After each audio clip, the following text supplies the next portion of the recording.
नमस्कार दोस्तों, welcome to learning the process. आज हम पढ़ेंगे क्लास 10 के हिस्ट्री का चैप्टर नंबर 5, जो कि होगा हमारा हिस्ट्री का last chapter. Let's start now. Print culture in the modern world, very beautiful and very interesting topic for me personally. I am sure that all the kids who are listening to me will also have a lot of curiosity to understand, to know how printing culture came into being. Is it so? Yes, it is. We are so lucky in this world that we are having that printing culture. We have so many books, so many visuals, so many things through which we can imagine, we can increase our imagination. Let us start without delaying. Print culture and the modern world. देखिए, print का culture क्या है और modern आधुनिक दुनिया, इसका क्या link है आपस में? बहुत ही गहरा लिंक है। It is difficult for us to imagine a world without printed matter. क्या हम इमेजिन कर सकते हैं एक दुनिया जिसमें प्रिंटेड मैटर है ही नहीं?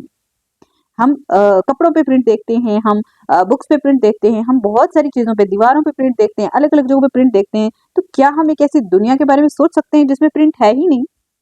We find evidence of print everywhere around us, in books, journals, newspapers, prints of famous paintings, and also in everyday things like theater programs, official circulars, calendars, diaries, advertisements, cinema posters at street corner. तो कहाँ कहाँ नहीं देखते हम prints? सब जगह। Books में भी देखते हैं, जर्नल मिलते हैं, न्यूज़पेपर मिलते हैं, जो फेमस पेंटिंग्स होती हैं वहाँ पे, और थिएटर प्रोग्राम्स में भी प्रिंट से ही हमें पता चलता है। वहाँ पे भी प्रिंटेड मटेरियल आता है जिससे हमें पता चलता है actor, director and all that, उन सब के बारे में। तो ऑफिशियल में कोई सर्कुलर निकालते हैं या कुछ काम करते हैं, उसके लिए भी रिटर्न लिखा जाता है, तो प्रिंट ही होता है। एंड कैलेंडर्स प्रिंटेड होते हैं, डायरीज होती हैं हमारे पास, एडवर्टाइजमेंट्स, अगर हम देखते हैं किसी चीज़ के बारे में हमें जानना है तो पहले तो एडवर्टाइजमेंट होगा उसका, तो हमें उससे पता चलता है उसके बारे में। देन सिनेमा के पोस्टर्स जो स्ट्रीट कॉर्नर्स पे लगे होते हैं, यानी कि अगर थिएटर में कोई मूवी आ रही है तो उसका पोस्टर लगा रहेगा। आजकल तो डिजिटल प्रिंट्स हो गए हैं, बट अदरवाइज तो जो कुछ साल पहले की बात अगर हम करते हैं तो वहाँ पे हम देखते थे कि दीवारों पे पोस्टर्स हुआ करते थे, तभी लोगों को पता चलता था कि कोई न्यू पिक्चर है, और इसे उस पोस्टर को के प्रिंट को देखकर ही आइडिया लगाया जाता था मूवीज के बारे में। We read printed literature, see printed images, follow the news through the newspapers. हम प्रिंटेड लिटरेचर यानी बुक्स पे जितना भी कुछ है प्रिंटेड, उसको हम पढ़ते हैं ना, और बहुत सारी प्रिंटेड इमेजेस होती हैं, फोटोज होती हैं, उनको हम देखते हैं, और न्यूज़ फॉलो करते हैं न्यूज़पेपर से हम। बहुत सारे and track public debates that appear in prints. तो बहुत सारे पब्लिक डिबेट्स होते हैं, जैसे अगर आप न्यूज़पेपर के कॉर्नर में देखोगे तो वहाँ पे डिबेट्स का एक सेक्शन होता है जहाँ पे डिबेट्स एंड डिस्कशन को प्रिंट करके हमारे सामने रखा जाता है, जिससे हमें पता चलता है कि पॉजिटिव एंड नेगेटिव किसी पर्टिकुलर टॉपिक या किसी पर्टिकुलर चीज से लेकर कैसे देखा जा सकता है चीज को, और हम कंक्लूड कैसे कर सकते हैं उसे, है ना। हमारा एक थिंकिंग पर्सपेक्टिव बनता है उस चीज से। We take for granted this world of print and often forget that there was a time before print. हम इस प्रिंटेड, क्योंकि हम इतने यूज टू हैं, हमारे आसपास इतना प्रिंटिंग मटेरियल है, तो हम कभी सोच भी नहीं सकते कि वो दुनिया भी कभी रही होगी जिसमें प्रिंट नहीं था। हम इसे बहुत ही कैजुअल ले लेते हैं। We may not realise that print itself has a history which has in fact shaped our contemporary world। तो हम ये सोच भी नहीं सकते हैं कि प्रिंट की खुद की अपनी एक हिस्ट्री है जो लंबे समय से चलती आ रही है, और इस कंटेम्पररी यानी हमारे समकालीन विश्व को एक सांचे में ढालती है, एक रूप देती है। What is this history? क्या है ये इतिहास? When did printed literature begin to circulate? Printed literature कब सर्कुलेट होना शुरू हुआ? How has it helped create a modern world? तो इससे कैसे मदद मिली नए वर्ल्ड को बनाने में? आप इमेजिन नहीं कर सकते कि डिफरेंट सब्जेक्ट्स हम जब पढ़ते हैं, एक इंसान जो है, what is a human being? We are actually animals and we are social animals. We learn from society, है ना। When we learn from society and we behave accordingly ना। तो if we have books, you know, there is sociology, there is psychology, there is history, there is geography, there is political science, there is different there are branches of sciences, they all are printed, and हम उन्हें पढ़ते हैं, उनसे knowledge gain करते हैं, और different तरीके से हम अपने आप को एक सफिस्टिकेटेड पर्सन बनाने में, एक नॉलेजेबल पर्सन बनाने में मदद लेते हैं। In this chapter we will look at the development of the print. हम इस चैप्टर में बेसिकली पढ़ेंगे क्या कि प्रिंट का डेवलपमेंट हुआ कैसे, शुरुआत कैसे हुई थी प्रिंट की। किसी भी चीज को पहले शुरुआत हुई होगी तभी आगे बढ़ा है वो। From its beginning in East Asia to its expansion in Europe and in India. इसका शुरुआत होता है ईस्ट एशिया में यानी पूर्वी एशिया में, और इसका फिर एक्सपेंशन कहाँ कहाँ हुआ, यूरोपियन देशों में एंड फिर इंडिया में आया। ठीक है, we will understand the impact of the spread of technology and consider how social lives and cultures changed with the coming of print।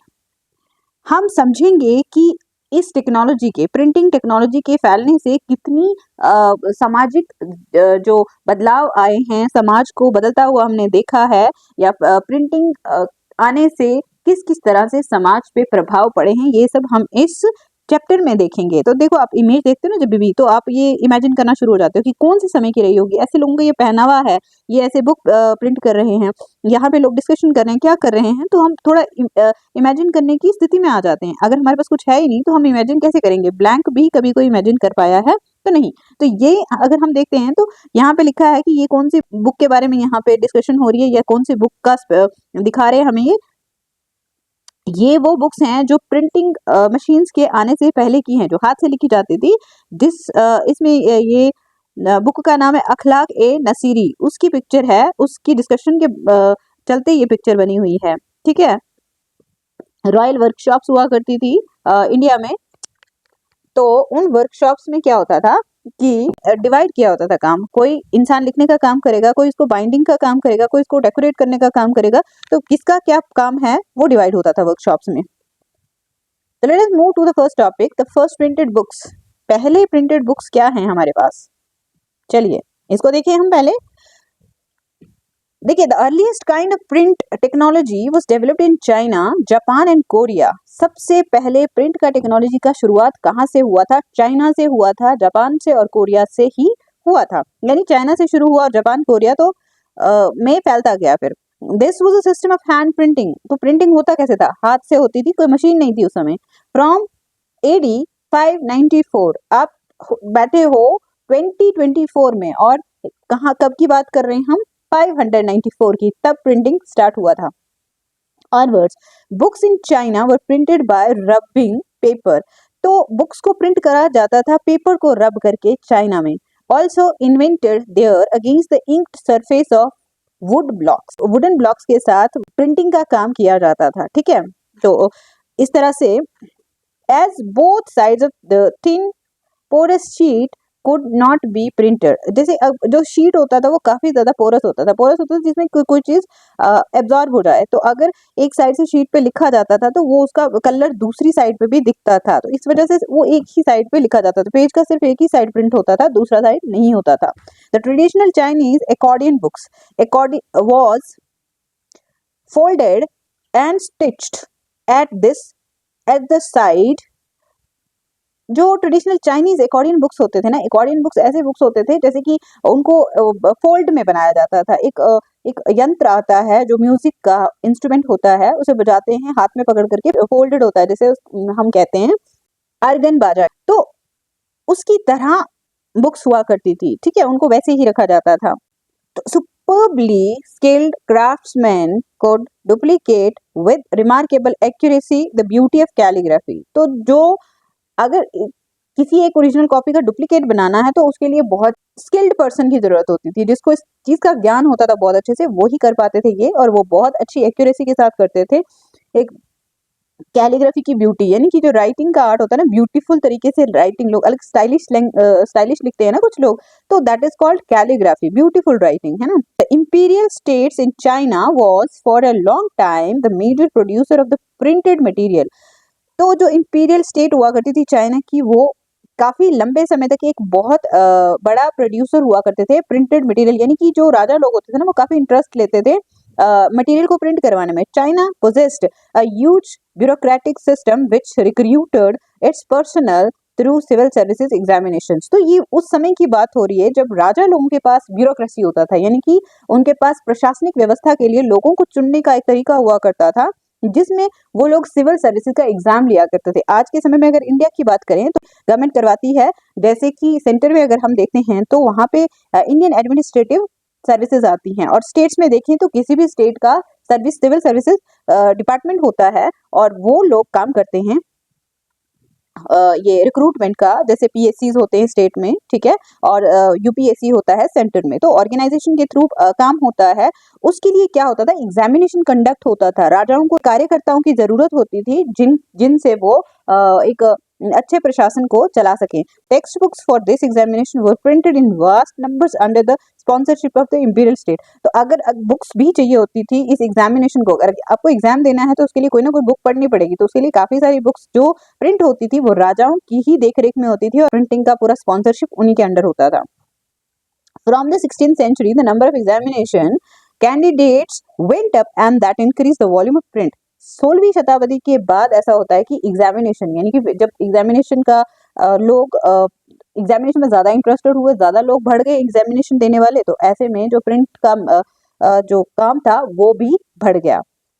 By the 17th century, an urban culture bloomed in China. 17वीं शताब्दी तक urbanisation start हो गया था China में, बढ़ रहा था काफी ज्यादा तेजी से।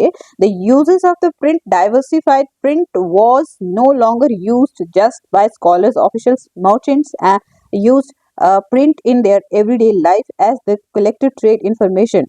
देखो, अब चाइना में अर्बन कल्चर था, वहां पे जो प्रिंटिंग का यूज था वो अलग अलग तरीकों से किया जाता था, एक डाइवर्सिफाई तरीके से होता था।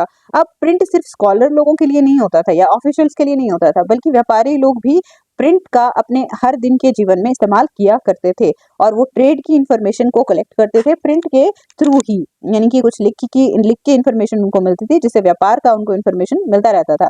Reading increasingly became a leisure activity. जैसे कि हम जब हमें कुछ रेस्ट करना है तो हम क्या करेंगे, या फिर हम कोई मूवी देखेंगे या कोई सीरियल देखेंगे या न्यूज़ सुनेंगे या फिर कहीं कोई बुक पकड़ के पढ़ेंगे। तो इसी तरह से ये एक रेस्ट टाइम में पढ़ने की एक लोगों की हैबिट बन चुकी थी।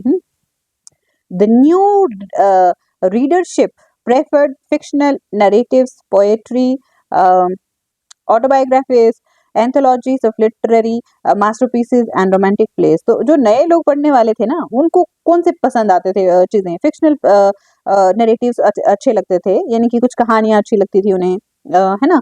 तो पोएट्री, पोएम्स वगैरह, या किसी की आत्मकथा हो गई, किसी के बारे में कुछ लिखा गया हो, वो सब चीजें लोगों को पढ़ने में अच्छा लगता था।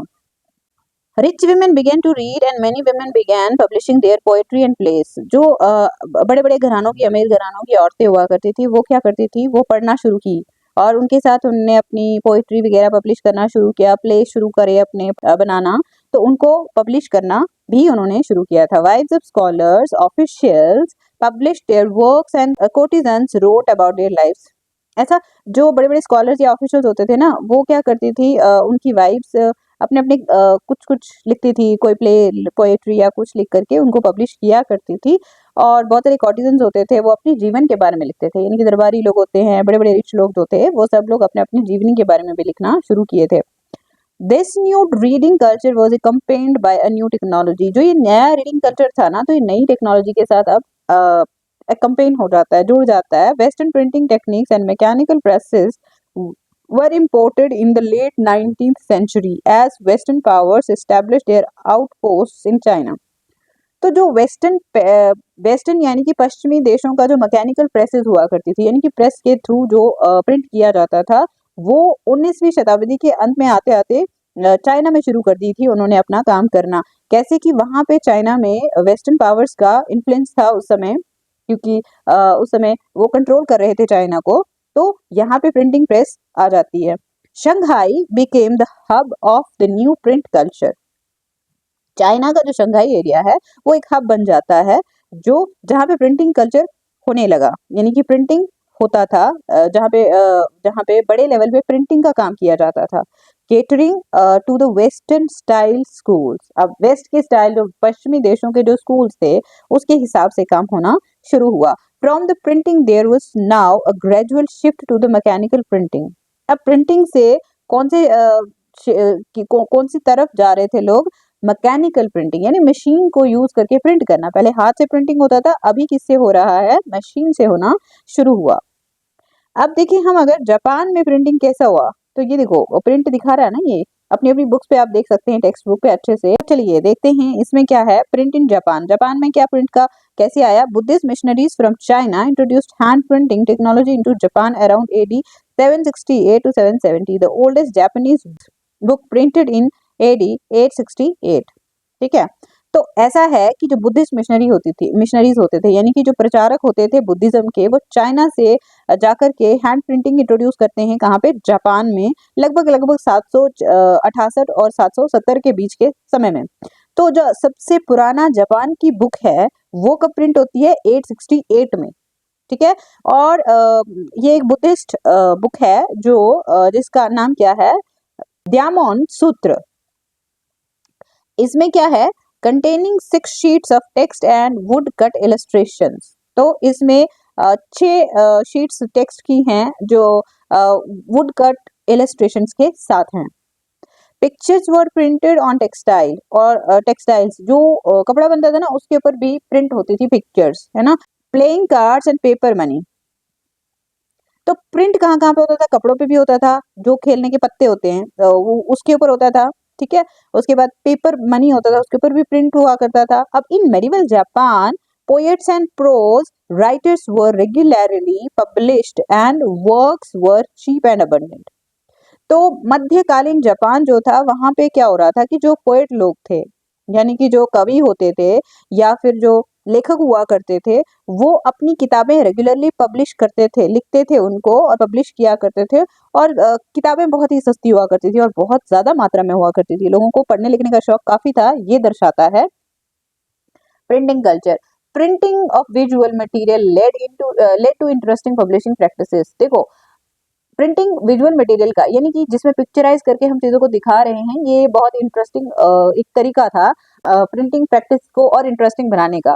ठीक है, जो प्रिंटिंग विजुअल थे ये प्रिंटिंग कल्चर को इंटरेस्टिंग बनाते थे। In the late 18th century, in the flourishing urban circles at Edo, later to be known as Tokyo। देखो, हम बात करते हैं लेट 18th सेंचुरी की, जब अर्बन कल्चर बढ़ रहा था। कहाँ, ईडो।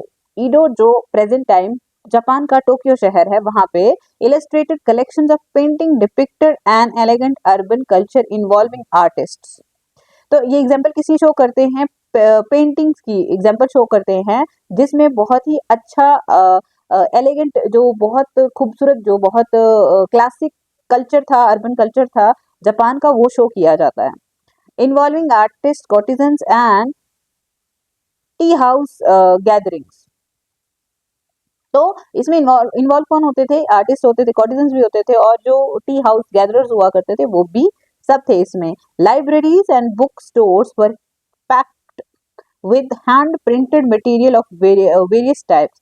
तो इतनी ज्यादा बुक्स थी कि जितनी भी लाइब्रेरीज हुआ करती थी, बुक स्टोर हुआ करते थे, वो भरे पड़े होते थे अलग अलग तरह की बुक्स के साथ। बुक्स ऑन विमेन, औरतों के ऊपर, म्यूजिकल इंस्ट्रूमेंट, और जो म्यूजिकल इंस्ट्रूमेंट है उनके ऊपर लिखी जाती थी। सर, कैलकुलेशन, टी सेरेमनी, तो जो अलग अलग सेरेमनीज होते थे, कल्चरल इवेंट्स होते थे, उनके ऊपर भी बुक्स हुआ करती थी। Floor arrangements, proper etiquettes, etiquettes क्या, तहजीब, मैनर्स क्या है, उसके बारे में बुक्स होती थी। कुकिंग एंड फेमस प्लेसेस, तो जो खाना बनाने के ऊपर, या कैसे बनाया जाए अच्छी अच्छी डिशेस का, इस तरह आज भी वो बुक्स होती हैं।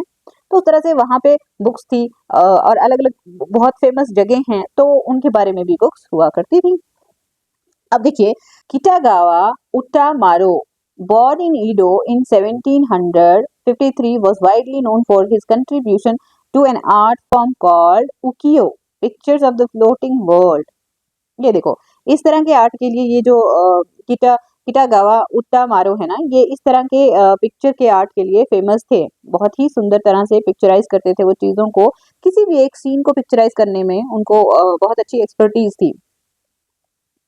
तो और depiction of ordinary human experiences, तो जो आम लोगों के एक्सपीरियंसेस होते हैं उनको बहुत अच्छे से डिपिक्ट करते थे वो, स्पेशली अर्बन वंस जो शहरों में हुआ करते थे। जैसे पेटी हाउस में लोग कैसे हैं, या अलग अलग एरियाज में लोग कैसे हैं, कोई बैठ रहा है, कोई चल रहा है, कोई आ रहा है, कोई जा रहा है, कोई पी रहा है, कोई चाय पी रहा है, कोई कुछ, तो इस तरह से।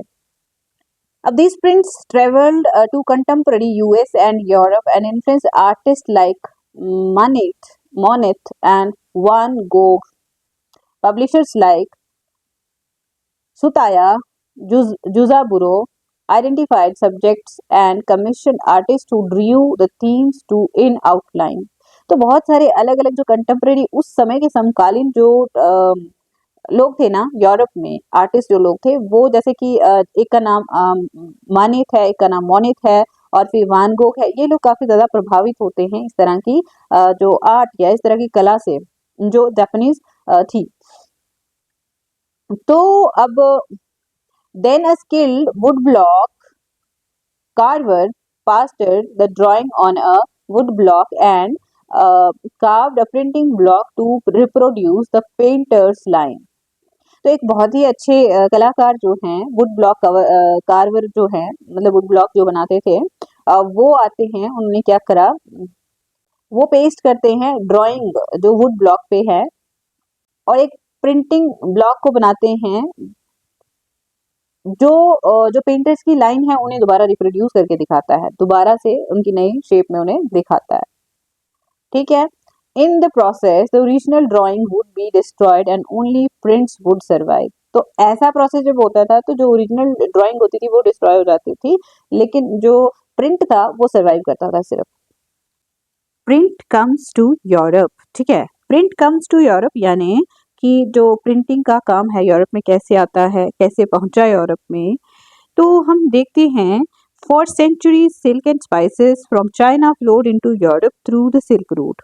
सदियों तक ऐसा होता रहा कि सिल्क जाया करती थी हमारे एशियन कंट्री चाइना से यूरोप की तरफ, तो कुछ स्पाइसेस यानी मसाले भी जाया करते थे यूरोप। तो कौन सा रास्ता था? Silk route. सिल्क रूट क्यों बोलते हैं इसको? क्योंकि ये एक ऐसा रास्ता था जहां से और सिल्क का व्यापार हुआ करता था, और सिल्क के व्यापार के रास्ते की वजह से ही इसका नाम सिल्क रूट पड़ गया। कि in the 11th century Chinese paper reach Europe via the same route. तो 11th सेंचुरी में ऐसा होता है कि चाइना का जो पेपर है सेम रूट, सिल्क रूट से ही होकर के यूरोप में पहुंच गया। Paper made possible the production of manuscripts carefully written by scribes. देखो, पेपर की वजह से मैन्युस्क्रिप्ट्स लिखना शुरू कर दिए लोगों ने, क्योंकि मैन्युस्क्रिप्ट मीन्स हाथ से लिखी हुई चीजें। ठीक है, तो वो बहुत जो लेखक होते थे बड़े ध्यान से लिखे जाते थे उनके द्वारा। ठीक है। Then in 1295 Marco Polo, a great explorer, returned to Italy after many years of the exploration in China. देखो, मार्को पोलो बहुत ही पॉपुलर एक्सप्लोरर रहे हैं जो 1295 में वापस आते हैं इटली में, बहुत सारी एक्सप्लोरेशन करते हैं वो चाइना में, बहुत खोजबीन के बाद वो वापस इटली चले जाते हैं। एज यू रेड अबाउ, जैसे हमने पढ़ा ऊपर, China already had the technology of would block printing. Would block printing का टेक्नोलॉजी चाइना के पास पहले से ही था, हमने ये पहले पढ़ा। Marco Polo brought this knowledge back with him. तो मार्को पोलो जो है अपने साथ इस ज्ञान को लेकर के इटली पहुंचते हैं। Now Italians began producing books with wood blocks and soon the technology spread to other parts of Europe. तो अब इटालियन लोग भी वुड ब्लॉक्स के साथ लिखना शुरू कर देते हैं, और ये टेक्नोलॉजी जो है और भी एरियाज में फैलने लगी थी यूरोप के। Luxury editions were still hand written on very expensive vellum meant for aristocratic circles and rich monastic libraries, with scoffed at printed books as cheap vulgarities. Merchants and students in the university towns bought the cheaper print copies। जो बड़े बड़ी शाही लोग कुछ लिखवाते थे ना, मतलब राजा लोग या कुछ बड़े रिच लोग जो लिखाते थे, वो कैसे लिखते थे? हाथ से चमड़े पे, एनिमल स्किन पे लिखा जाता था। ये रिच लोगों, एरिस्टोक्रेटिक क्लास के लिए ये काम हुआ करते थे। ठीक है, तो वहाँ लाइब्रेरीज में रखा जाता था इनको, जहाँ पे जो सस्ती जो किताबें हैं और जो दूसरी किताबें हैं जो अच्छे लेवल की, उस हिसाब से रिच एरिस्टोक्रेसी को मैच नहीं करती थी, वो उसका मजाक उड़ाया करते थे। जो मर्चेंट और स्टूडेंट्स होते थे ना यूनिवर्सिटीज में, उन्होंने चीप सस्ती जो प्रिंटेड कॉपीज को लाया था उन्होंने। ठीक है, तो उनका अक्सर मजाक बनाया करते थे एरिस्टोक्रेटिक क्लास के लोग। As the demand for books increased, booksellers all over Europe began exporting books to many different countries. तो जैसे यूरोप में बहुत सारी बुक्स की डिमांड बढ़ने लगी तो यूरोप के जो बुक सेलर हुआ करते थे वो अलग अलग बुक अलग अलग देशों में क्या करते थे, अपनी किताबें बेचना शुरू किए थे. Book fairs were held at different places. जो किताबों के मेले लगते हैं वो अलग अलग जगहों पे मेले लगाए जाते थे ताकि लोगों को किताबों के बारे में जानकारी मिले, वो खरीदें और पढ़ें. Production of handwritten manuscript was also organized in new ways to meet the expanded demands.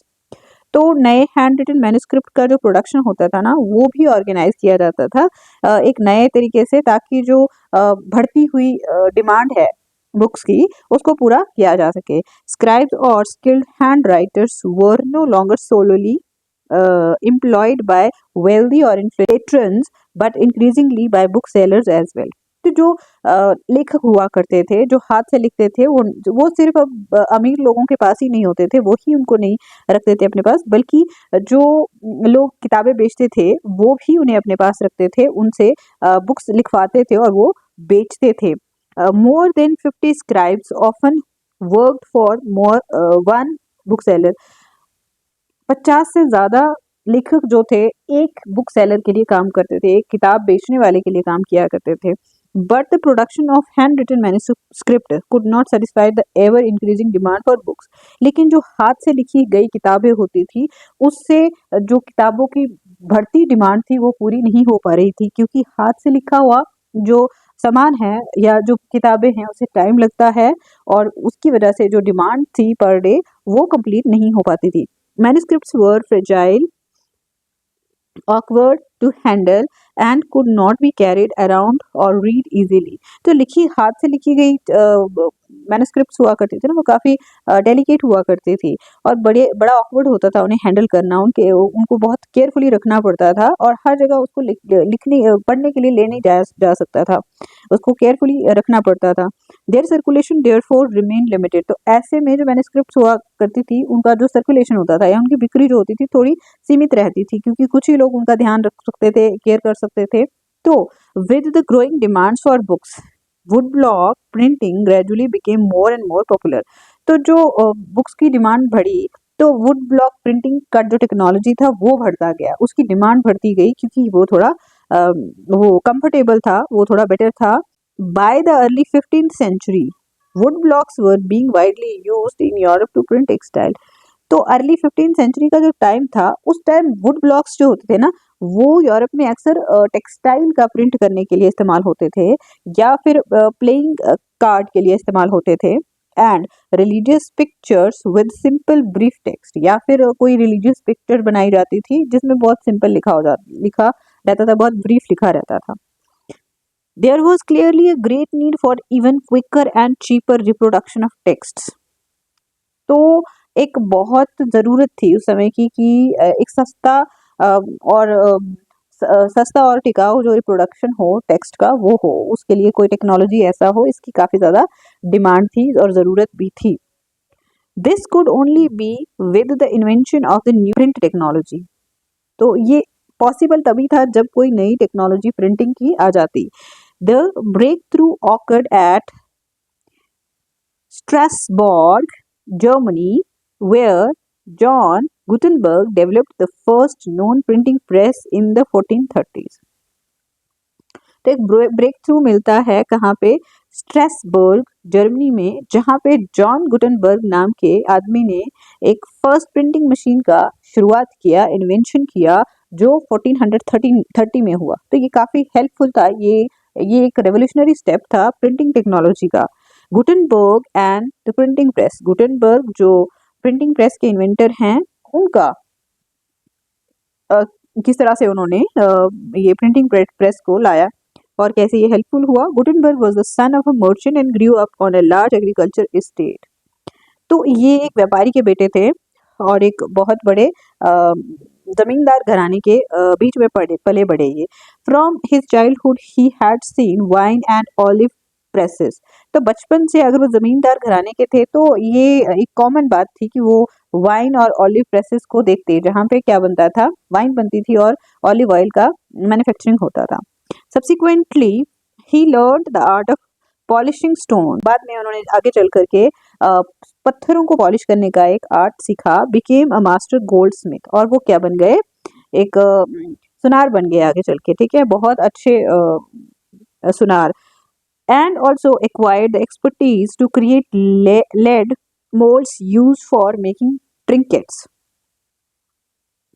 तो एक बहुत अच्छा एक्सपर्टीज, उन्होंने एक बहुत अच्छा महारत हासिल कर लिया। और किसमें महारत हासिल किया था कि वो सस्ते आभूषण होते हैं, जो डिफरेंट डिफरेंट आभूषण होते हैं, जिसमें काफी कलाकारी से उसे सुंदर बनाया जाता है, ऐसे आभूषणों को बनाने में उन्होंने काफी ज्यादा अपने आप को ट्रेन कर लिया। वो अच्छे और बहुत ही डिजाइन तरीके से चीजों को बनाते थे। Drawing on this knowledge, Gutenberg adopted existing technology to design his innovation. जो अब क्या है, इसी नॉलेज के ऊपर, ये जो नॉलेज उन्होंने लिया था, गुटनबर्ग ने क्या किया, एक एग्जिस्टिंग टेक्नोलॉजी को ही अपनाया कि किसको बनाने के लिए, जो उन्होंने नई इनोवेशन बनाई थी अपनी, जो प्रिंटिंग प्रेस का इनोवेशन किया, वो इसी नॉलेज को बढ़ाते हुए आगे इसी को पकड़ के उसे मोल्ड करके नए तरीके से बनाया। The olive press provided the model for the printing press. तो ऑलिव जो प्रेस हुआ करती थी, उससे उन्होंने प्रिंटिंग प्रेस के मॉडल को प्रेरित होकर बनाया।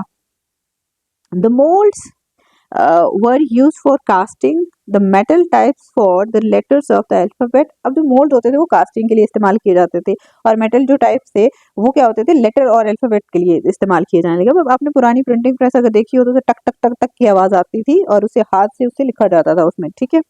तो by 1448 Gutenberg perfected this system. तो 1848 तक वो इस सिस्टम को परफेक्ट बना चुके थे। The first book he printed was the Bible. तो पहली बुक वो जो इस प्रिंटिंग मशीन पे बनाते हैं वो थी Bible. About 180 copies were printed and it took 3 years to produce them. देखो 180 कॉपीज बनी बाइबल की, जिसमें लगभग उन्हें कितने साल लग गए, 3 साल लग गए। तो अभी अगर आपको कोई कहे ओवरनाइट थाउजेंड्स ऑफ बुक्स बन जाती हैं, lakhs of crore of books बनती हैं ओवरनाइट, कितना प्रिंटिंग में रेवोल्यूशनरी चेंज आया है। तो by the standards of the time this was fast production. उस समय के हिसाब से अगर देखा जाए 3 साल तो 4 साल तो एक कॉपी बनाने में लग जाता था, तो 180 कॉपी बन गया, तो ये बहुत बड़ा रेवोल्यूशनरी चेंज आ गया उस समय के हिसाब से। Now the new technology did not entirely displace the existing art of producing books by hand. हालांकि ये जो नई टेक्नोलॉजी आई, इससे पूरी तरह से जो हाथ से लिखने का जो टेक्निक था वो खत्म नहीं हो जाता है, लोग हाथ से लिखना कंटिन्यू रखते हैं। In fact printed books at first closely resembled the written manuscripts in appearance and layouts. अगर हम देखें तो जो शुरुआत में प्रिंटेड बुक्स थी ना, वो भी हाथ से लिखी गई मैन्युस्क्रिप्ट्स को ही रिजेंबल करती थी, उनके साथ मेल जोल खाती थी। The metal letters imitated the ornamental hand written style. तो जो मेटल से लिखे गए लेटर होते थे, मशीन से जो लिखे गए लेटर्स होते थे, वो कैसे, कहाँ से लाए वो लेटर, उनका शेप कैसे है, क्या लिखा जाएगा, कैसे लिखा जाएगा, वो कहाँ से, वो हाथ से जो लोग लिखते थे, जैसा लिखते थे उसी चीज को कॉपी करके मशीन के द्वारा लिखे जाने लगा। Borders were illuminated by hand with foliage and other patterns. तो अलग अलग तरीके के क्या होते थे, बॉर्डर्स बनाए जाते थे, डिजाइन तरीके से उसके अच्छी डेकोरेशन के लिए बनाए जाते थे। And illustrations were painted. कुछ एग्जांपल्स को पेंट कर दिया जाता था। In the books printed for the rich space for decoration was kept blank on the printed page. तो ऐसा होता था कि जो बुक्स प्रिंट होती थी ना, अगर रिच लोगों के लिए कोई बुक प्रिंट हो रही है, कुछ हो रही है, तो वो डेकोरेशन के लिए एक जगह रख देते थे, ताकि वहां पे कुछ डेकोरेट करने के लिए डाल दिया जाए, कोई डिजाइन डाल दिया जाए, या कोई पिक्चर को प्रेजेंट कर दिया जाए। Each purchasers could choose the design and decide on the painting school that would do the illustration. तो हर एक जो परचेजर होता था वो अपने तरीके से डिजाइन चूज कर सकता था और डिसाइड कर सकता था कि उसे किस तरह से क्या करना है, इसके साथ क्या एक्सपेरिमेंट करेंगे वो, ठीक है। तो in the 100 years between 1450 and 1550 printing presses were set up in most countries of Europe. तो 100 साल के भीतर यानी 1450 से लेकर के 1550 तक कितनी प्रेसेस आ गई थी, लगभग सैकड़ों जो मशीनें थी प्रिंटिंग मशीनें लग चुकी थी। Printers from Germany traveled to other countries seeking work and helping start new presses. तो जर्मनी से जो प्रिंटर होते थे वो दूसरी दूसरी कंट्रीज में जाया करते थे, वो काम ढूंढने की काम की तलाश में जाया करते थे और दूसरों को नई प्रेस स्टार्ट करने में हेल्प करने के लिए भी जाया करते थे। As the number of printing presses grew, book production boomed. अब जो प्रिंटिंग प्रेसेस, एक प्रेस से 3 साल में 180 कॉपीज बनी, तो सैकड़ों जब प्रेसेस बन जाएंगी तो अलग अलग कॉपीज बहुत सारी हो गई ना, एकदम से प्रोडक्शन बूम हो गया, उछाल आ गया उसमें, बहुत बड़े लेवल पे प्रोडक्शन होने लगा। The second half of the 15th century saw 20 million copies of the printed books flooding the markets in Europe. तो जो सेकेंड हाफ था 15th सेंचुरी का, उसमें लगभग लगभग 20 मिलियन कॉपीज, 1 मिलियन में 10 लाख होता है तो 20 मिलियन लगा लीजिए, लगभग लगभग 2 करोड़ कॉपीज बन गई प्रिंटेड बुक की, मार्केट में पूरी फ्लड हो गई यूरोप के। The number went up in the 16th century to about 200 million copies. तो 16th century में 200 मिलियन कॉपीज बन चुकी थी, तो इतनी ज्यादा बुक्स अब बन रही थी। This shift from hand printing to mechanical printing led to the print revolution. तो ये जो हाथ से प्रिंट करना से लेकर के मशीन तक जो प्रिंटिंग का जो टेक्नोलॉजी जाता है, इससे एक रेवोल्यूशन, एक क्रांति आ गई किसमें, प्रिंटिंग के क्षेत्र में। तो अब ये गुटेनबर्ग प्रिंटिंग प्रेस, ये देखिए कुछ इमेज दिखाई है, क्या है ये, क्या चीजें हैं, इसके बारे में सारा समझाया गया है कि notice the long handle attached to the screw. This handle was used to turn the screw and press down the platen over the printing block that was placed on top of the sheet of damp paper. Gutenberg developed metal types for each of the 26 characters of the Roman alphabet and devised a way of moving them around so as to compose different words of the text. This came to be known as the movable type printing machine, and it remained the basic print technology over the next 300 years. Books could now be produced much faster than was possible when each print block was prepared by carving a piece of wood by hand. The Gutenberg press could print 250 sheets on one side per hour. तो कितना हो गया, 1 घंटे में 250 sheets कर लेते थे per hour एक साइड से, ठीक है। तो इस तरह से गुटेनबर्ग जो प्रेस थी उसने काफी ज्यादा रेवोल्यूशनरी चेंजेस लाए। अब देखो ये है गुटेनबर्ग की खुद की प्रेस, तो इसमें ये प्लेटन हुआ, ये वाला, ये आ गया आपका ये प्लेटन वाला पोर्शन, ये आपका हैंडल आ जाता है, फिर printing block placed over the paper, तो ये प्रिंटिंग ब्लॉक, ये पेपर नीचे रखा गया है, इसके ऊपर ये प्रिंटिंग ब्लॉक आ गया, ठीक है। तो इस तरह से ये दिखाया गया। तो गुटेनबर्ग की जो प्रिंटिंग प्रेस थी उससे काफी ज्यादा उनने वो एक जो प्रिंटिंग जो बनाया था, ब्लॉक बनाया था, उसमें सारे रोमन अल्फाबेट लिखे थे 26, तो जिससे वो प्रिंटिंग करने में इजी होता था उनको। अब देखो प्लेटन क्या होता है, in letter press printing platen is a board which is pressed onto the back of the paper to get the impression from the type. तो ये एक क्या होता है, बोर्ड काइंड है जिसको प्रेस करते हैं और वो लेटर छप जाता है पेज पे, ठीक है। इस तरह से ये काम करता था। ये देखिए ये पेजेस ऑफ गुटेनबर्ग्स बाइबल, जो बाइबल पहली बुक जो उन्होंने प्रिंट करी, इस तरह से पेजेस है। ये देखो इनमें कुछ पिक्चर्स दिखाई गई हैं, तो इस तरह से पेजेस बने थे इस मशीन की हेल्प से, और काफी ज्यादा रेवोल्यूशनरी चेंज आ जाता है जैसे ही ये मशीन ज्यादा लेवल पे बनने लगी, ठीक है। तो लगभग 300 साल इस मशीन ने अपने तरीके से प्रिंटिंग के फील्ड में काम किया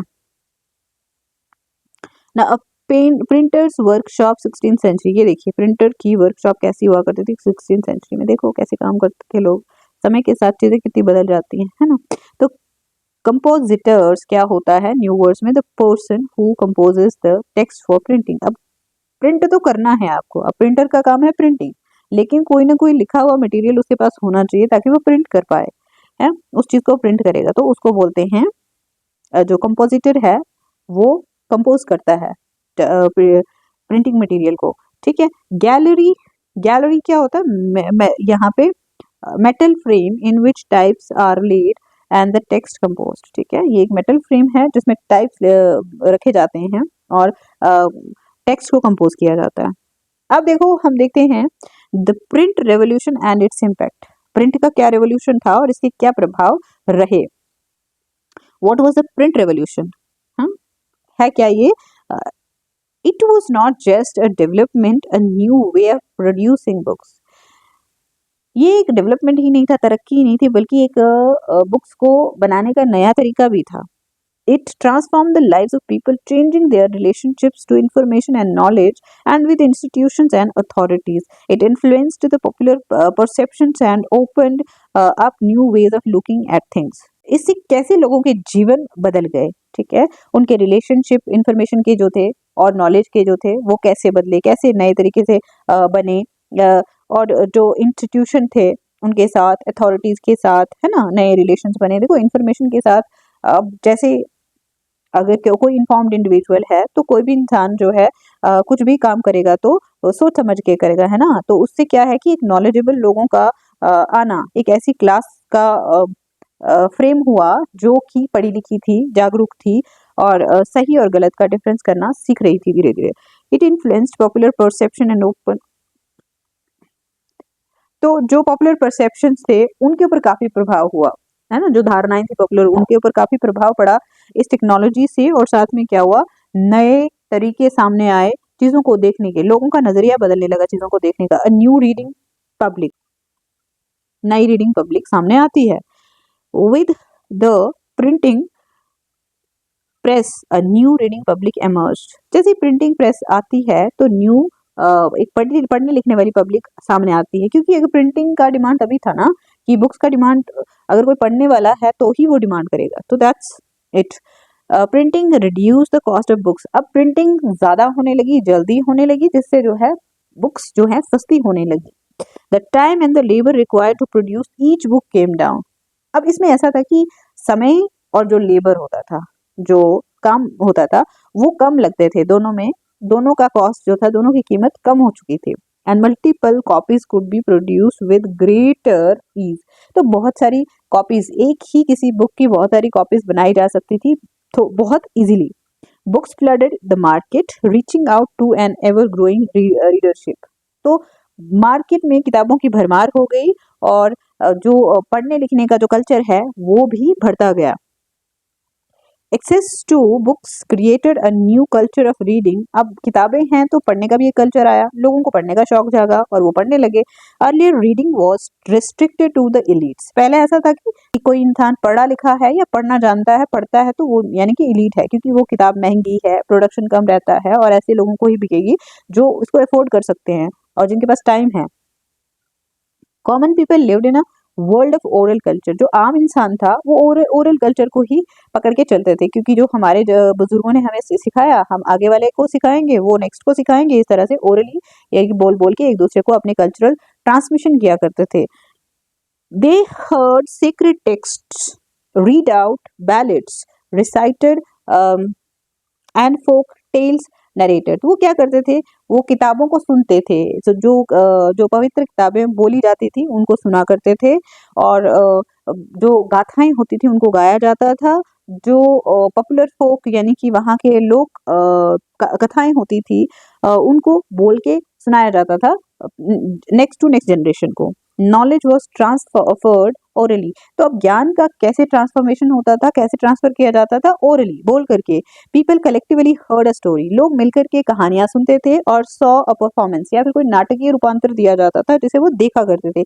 as you will see in chapter 8, you don't have that chapter now in syllabus, but it is mentioned in that chapter. They did not read a book individually and silently, तो ऐसा था कि उस time ऐसा culture था, लोग एक बैठते थे, ग्रुप बना करके बैठते थे, चाहे वो चाय की टपरी पे हो गया या कहीं ऐसी जगह पे पब्लिक एरिया में बैठते थे, वहां पे एक पढ़ रहा है और बाकी लोग क्या करते थे, सुनते थे, अकेले में अपने बंद रूम में नहीं पढ़ते थे लोग, ठीक है।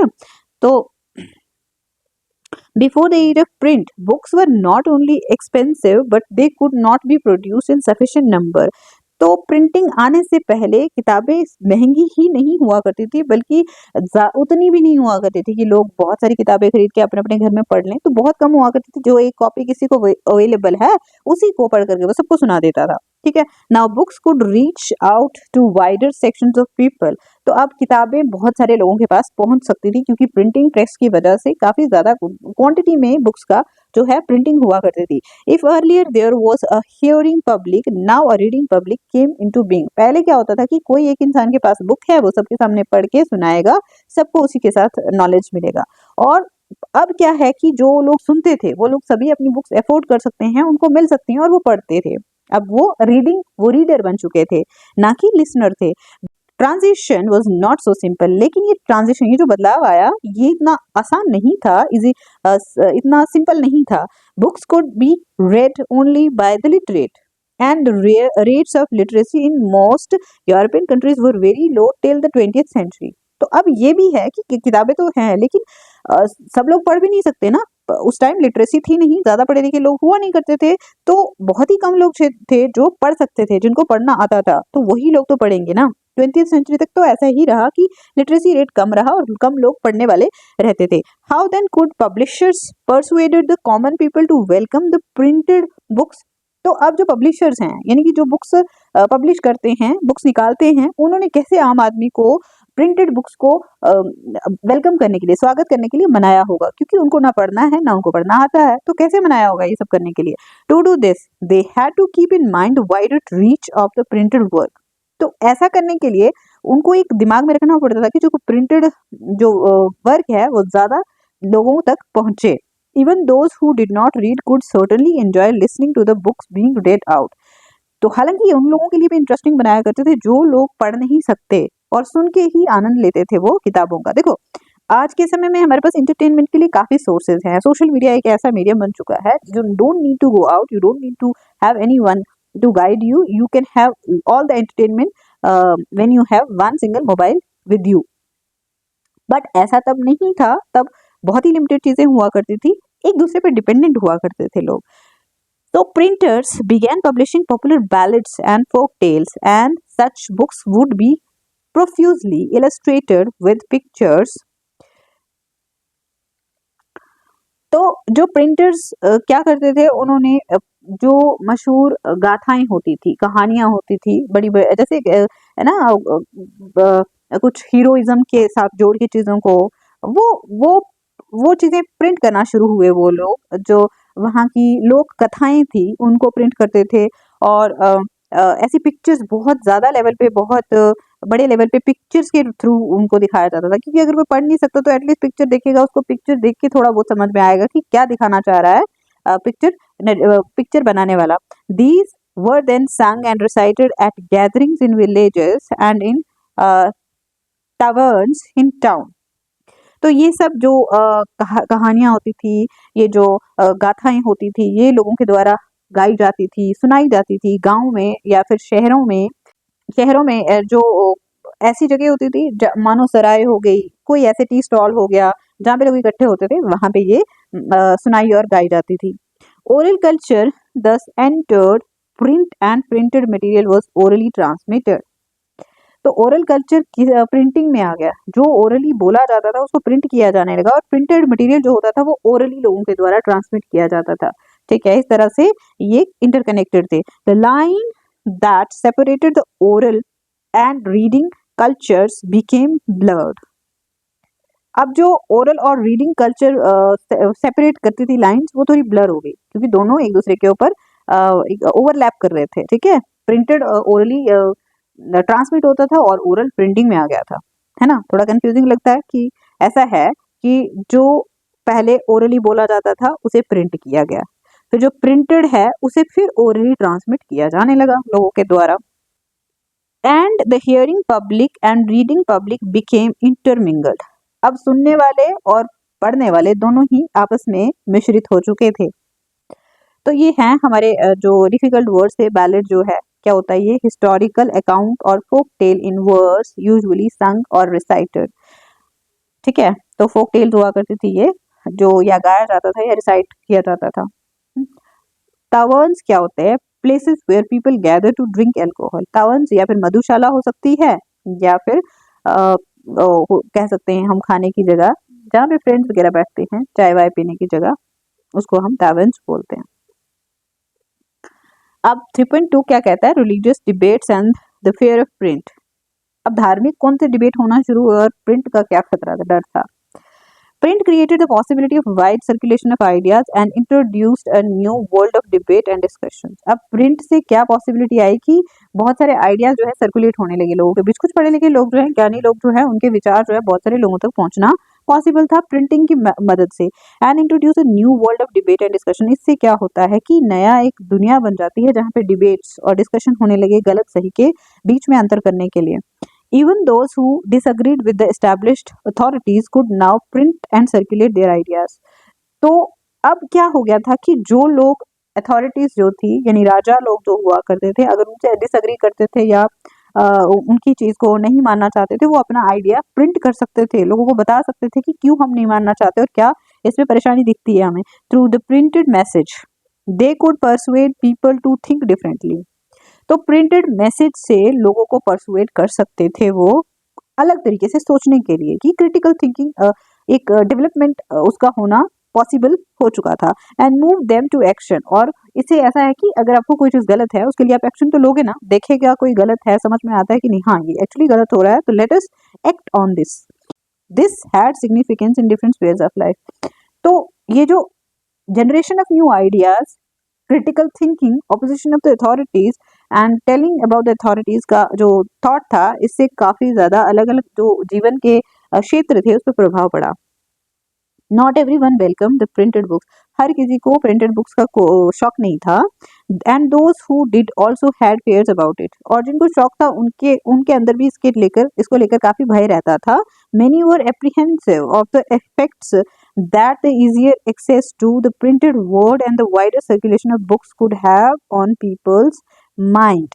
बहुत सारे लोगों के दिमाग में ये था कि अगर बहुत सारा प्रिंटेड मटेरियल लोगों के पास पहुंचता है तो वो जो लिखी हुई बातें हैं वो काफी प्रभावित करेंगी लोगों के दिमाग को। It was feared that if there was no control over what was printed and read, then rebellious and irreligious thoughts might spread. तो ये भी डर था लोगों के मन में कि अगर प्रिंटिंग पे कंट्रोल ना लगाया गया, रोक ना लगाई गई, तो कुछ ऐसे लोग होंगे जो धार्मिक कंट्रोवर्सीज क्रिएट कर सकते हैं या रिलीजियस कंटेंट क्रिएट कर सकते हैं, और बहुत सारे जो हैं जो एंटी एलिमेंट्स हैं या किसी के एंटी थॉट्स हैं, वो आने की वजह से एक कियोस वाली सिचुएशन, एक खराब सिचुएशन पैदा हो सकती है। If that happened, authority of valuable literature would be destroyed. तो अगर ऐसा हो जाता है कि कुछ लोग ऐसा कंटेंट लाएं जो अच्छा नहीं है, उससे जो अच्छा कंटेंट है लिटरेचर का वो बर्बाद हो सकता है। Expressed by religious authorities and monarchs as well as many writers and artists, this anxiety was the basis of widespread criticism of the new printed literature that had begun to circulate. तो जो religious authorities थी, अगर उनको कोई oppose करता है, उनकी कोई सही गलत चीजें दिखाता है, या मोनार्क्स जो राजा लोग थे उनके खिलाफ कोई बोल सकता है, लिख सकता है, ये डर पैदा हो गया था राजा लोगों के बीच में, रिलीजियस अथॉरिटीज के बीच में। तो और जो आर्टिस्ट राइटर लोग होते थे, ये उनके लिए, उन सब लोगों के लिए एक एंजाइटी का विषय बन चुका था कि भाई जो नया प्रिंटेड लिटरेचर आ रहा है उसमें क्या क्या उससे क्या क्या दुष्प्रभाव पड़ सकते हैं। तो क्रिटिसिज्म भी बिगेन हो जाता है, शुरू हो जाता है। Let us consider the implication of this in one sphere of life in early modern Europe, namely religion. तो असर इसके देखने को कहाँ मिले? देखो, अब क्रिटिसिज्म हो रहा है अथॉरिटीज की तरफ से, यानी कि जो बड़े हेड्स हैं या देश को चलाने वाले हैं, धार्मिक अथॉरिटीज हैं या फिर राजनीतिक अथॉरिटीज हैं, वो क्यों क्रिटिसाइज कर रहे थे, इसका एक स्फीयर पे प्रभाव पहले देखने को मिला। तो उससे एनालाइज कर सकते हैं हम। जैसे धर्म की बात करें तो धर्म पे काफी ज्यादा प्रभाव डाला था लिटरेचर ने। In 1517, the religious reformer Martin Luther wrote 95 theses criticizing many of the practices and rituals of the Roman Catholic Church. देखो, ये बहुत बड़ा रेवोल्यूशनरी टाइम था। मार्टिन लूथर ने बहुत बड़ा काम किया। उन्होंने कितने लिखे? 95 थीसिस लिख दिए। किसको क्रिटिसाइज करते हैं, किसके खिलाफ बोल रहे हैं? वो जो रिचुअल्स हैं, जो प्रैक्टिस, जो रीति रिवाज, किसके? कैथोलिक चर्च, जो पुराना जो क्रिश्चियनिटी का सेक्शन था, उसके जो तौर तरीके थे उसके खिलाफ उन्होंने लिखा। A printed copy of this was posted on a church door in Wittenberg. तो एक एक प्रिंटेड कॉपी कहाँ पे भेजी गई? चर्च डोर पे, यानी चर्च के दरवाजे पे, जो विटनबर्ग में था वहां पे भेजी गई। It challenge the church to debate his ideas. तो इसमें चैलेंज किया गया था चर्च को कि उनके जो आइडियाज हैं वो उनको डिबेट करने के लिए तैयार हैं। Luther's writing were immediately reproduced in vast numbers and read widely. तो जो ये लूथर के विचार थे ये बहुत तेजी से प्रिंट करे गए और बहुत सारे लोगों के द्वारा पढ़े भी गए। This led to a division within the church and to the beginning of the Protestant reformation.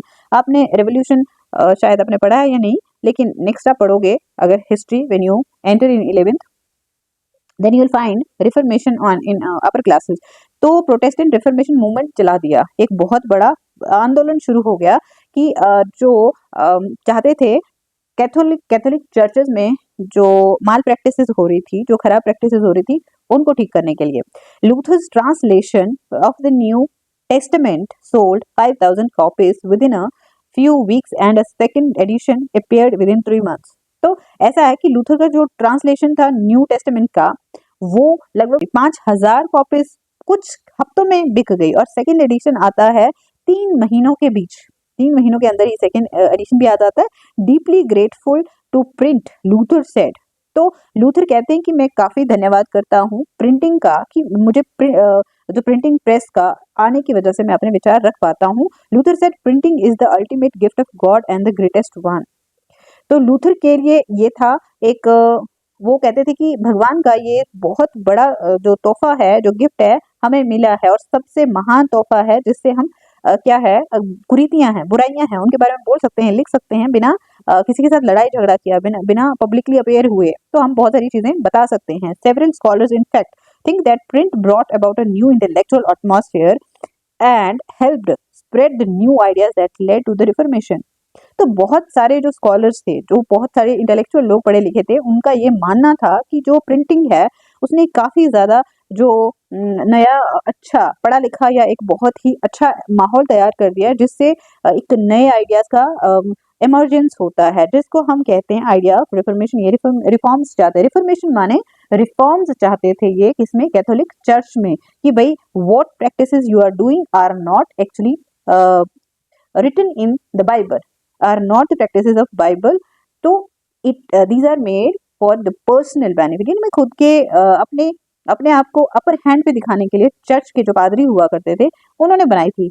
तो प्रोटेस्टेंट रिफॉर्मेशन का यहाँ पे वर्ड मीनिंग दिया है a 16th century movement to reform the Catholic church. ये एक मूवमेंट था जो 16वीं शताब्दी में शुरू हुआ, जो कैथोलिक चर्च की बुरी प्रैक्टिसेस थी उनको हटाने के लिए था। डोमिनेटेड बाय रोम, और ये कैथोलिक चर्च को डोमिनेट कौन करता था? रोम। इनका हेड क्वार्टर कहाँ पे था? जैसे रोम में। Martin Luther was one of the main Protestant reformers. ये एक मेन प्रोटेस्टेंट रिफॉर्मर जो थे उनमें से एक थे Martin Luther. Several traditions of anti Catholic Christianity developed out of the movement. ये जो मूवमेंट था ना, इससे बहुत सारे नए जो है एंटी कैथोलिक क्रिश्चियनिटी के जो ट्रेडिशन है वो एमर्ज होते हैं, ठीक है। यानी कि कैथोलिक प्रैक्टिसेस के खिलाफ बहुत सारे लोग देखने को मिले।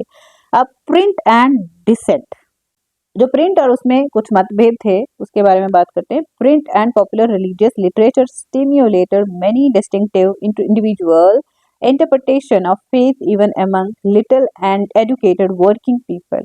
जो प्रिंट और पॉपुलर रिलीजियस लिटरेचर था ना, ये किसको स्टिमुलेट, किसको बढ़ावा दे रहे थे? बहुत सारे अलग अलग इंडिविजुअल जो थे ना, उनकी interpretation of faith even among little educated working people. जो कम पढ़े लिखे लोग थे उनमें भी ये अलग अलग विचारधाराओं का प्रवाह करने में सहायक सिद्ध होता है प्रिंट।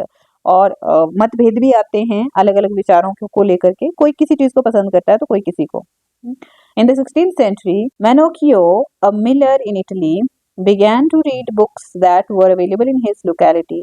16वीं शताब्दी की बात है, मैनोक्कियो नाम का एक मिलर है, तो वो बुक्स को पढ़ता है जो भी उसकी लोकेलिटी में अवेलेबल थी, वो सब उनको पढ़ता है।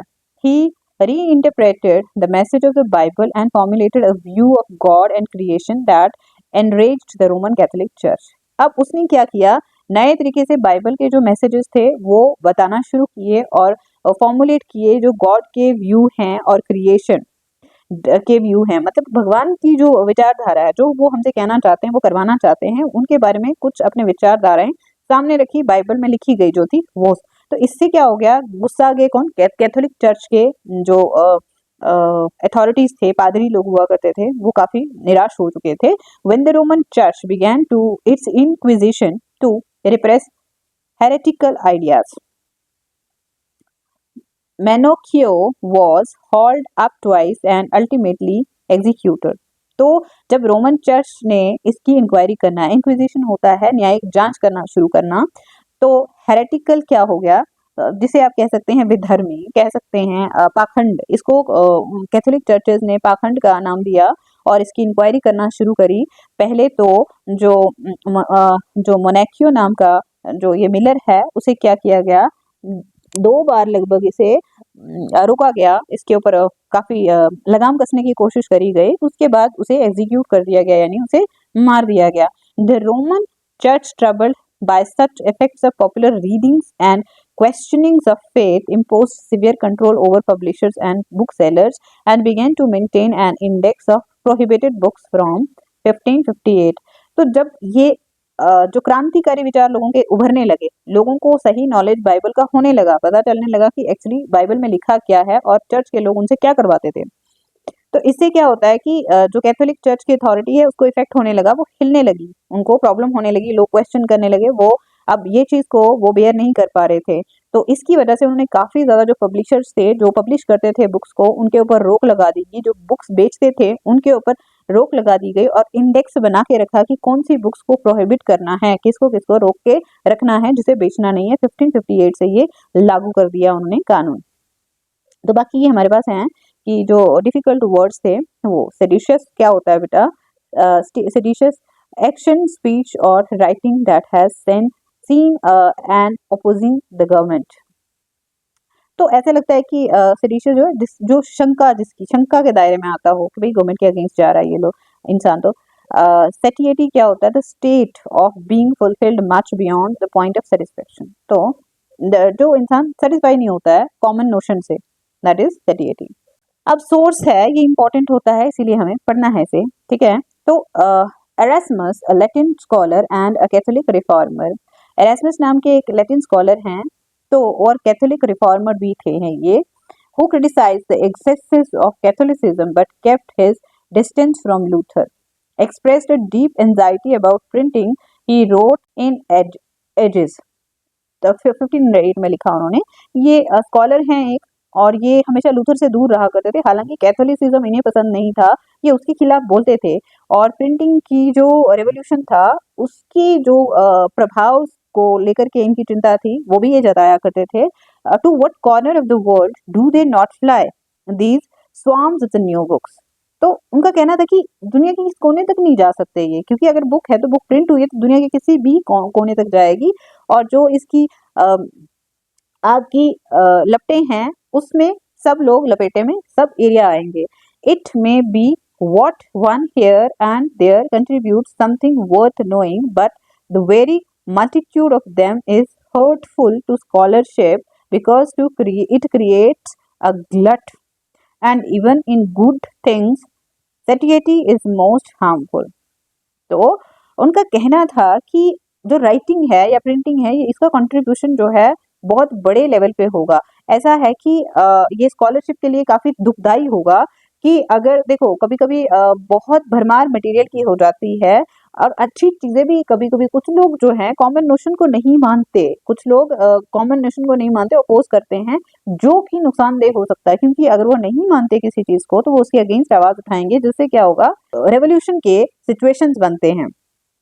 Fill the world and with books, not just trifling things such as I write perhaps, but stupid, ignorant, slanderous, scandalous, raving, irreligious and seditious books, and the number of them is such that even the valuable publications lose their values। तो उनका मानना ये था कि ऐसी books जो कि लोगों को भड़काने का काम करती हैं, या फिर जो निंदाजनक हो, अपमानजनक हो, जिनकी भाषा की प्रॉब्लम हो, या जो विधर्मी हैं, जो पाखंडी चीजों को फैलाने की कोशिश करेंगे, तो इससे क्या होगा कि जो सही किताबें हैं उनका भी वैल्यू जो है डिग्रेड हो जाएगा, उनको भी प्रॉब्लम फेस करना पड़ेगा।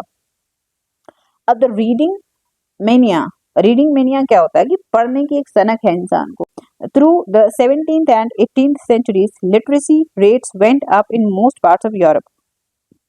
तो 17th और 18th सेंचुरी में लगभग पढ़ाई जो है यूरोप के सभी हिस्सों में पहुंच गई थी। Churches of different denominations set up schools in villages. तो carrying literacy to peasants and artisans, तो अलग अलग चर्चेस जो थे जिनके अलग अलग डिनोमिनेशन यानी सब ग्रुप्स बन गए थे, छोटे छोटे अपने अपने तरीके थे। वो लोगों ने अलग अलग स्कूल्स गाँव में बनाए जो पढ़ाई किसको पहुंचा रहे थे, किसानों तक पहुंचा रहे थे, कलाकारों तक पहुंचा रहे थे। By the end of the 18th century, in some parts of Europe, literacy rates were as high as 60 to 80%। तो अगर हम देखें 18th सेंचुरी के अंत तक आते आते यूरोप की लिटरेसी रेट जो है 60 से लेके 80% हो चुका था, जो कि भारत में अभी भी प्रॉपरली नहीं है।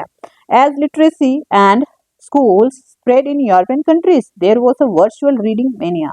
जैसे कि पढ़ाई जो है, पढ़ाई का कल्चर और स्कूल यूरोप के देशों में बढ़े तो लिटरेसी जो रीडिंग मेनिया जो है, पढ़ाई की जो सनक है वो भी लोगों में देखी जाने लगी। People wanted books to read and printers produce books in ever increasing numbers. तो लोग पढ़ना चाहते थे बुक्स, और प्रिंटर्स जो थे ज्यादा नंबर में क्या है बुक्स प्रिंट कर रहे थे।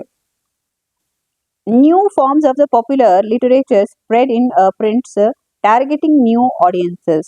तो नए पॉपुलर लिटरेचर स्प्रेड हुआ था जो नए ऑडियंसेस को टारगेट कर रहे थे, उनकी चॉइसेस को देख के बन रही थी। Book sellers employed peddlers who roamed around villages carrying little books for sale. तो जो किताबें बेचने वाले होते थे वो क्या करते थे, फेरी वालों को, पेडलर्स कौन होते हैं जो घूम घूम के सामान बेचते हैं, उन लोगों को क्या करते थे,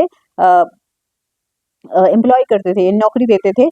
तो गांव में जाते थे वो लोग नई छोटी छोटी बुक्स अपने साथ लेकर के बेचने के लिए। देयर वर almanacs और rituals calendars along with ballads and folk tales। तो almanacs क्या होते हैं, कैलेंडर जिनको बोलते हैं, वो होते थे, किसके साथ होते थे वो, बैलेट लोक गाथाओं के साथ, कथाओं के साथ, ठीक है, उनके साथ कैलेंडर बना के रखते थे। But other forms of the reading matter largely for entertainment, ज्यादातर जो रीडिंग मैटर होता था लोगों को एंटरटेनमेंट के लिए दिया जाता था, यानी कि उनका जो मनोरंजन है उसके लिए होता था। began to reach ordinary readers as well, और आम लोगों तक भी पहुंचने लगा।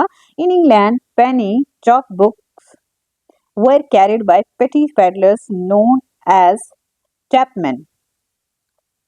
अब देखो चैप बुक्स कौन सी होती हैं, चैप बुक्स ऐसे पॉकेट साइज बुक्स के लिए इस्तेमाल किया जाता है, छोटी छोटी किताबें होती हैं वो। चैप बुक को हम दंतरी भी कह सकते हैं। छोटी छोटी बुक्स ऐसे पॉकेट बुक्स होती थी, वो घूमने वाले लोगों के पास अक्सर होती थी और बहुत सस्ती बेचा करते थे, वो एक पैनी में बेच दिया करते थे, so that even the poor could buy them. तो गरीब इंसान भी उसे खरीद सकता था। In France were the Bibliotheque Bleue which were low price small books printed on poor quality paper.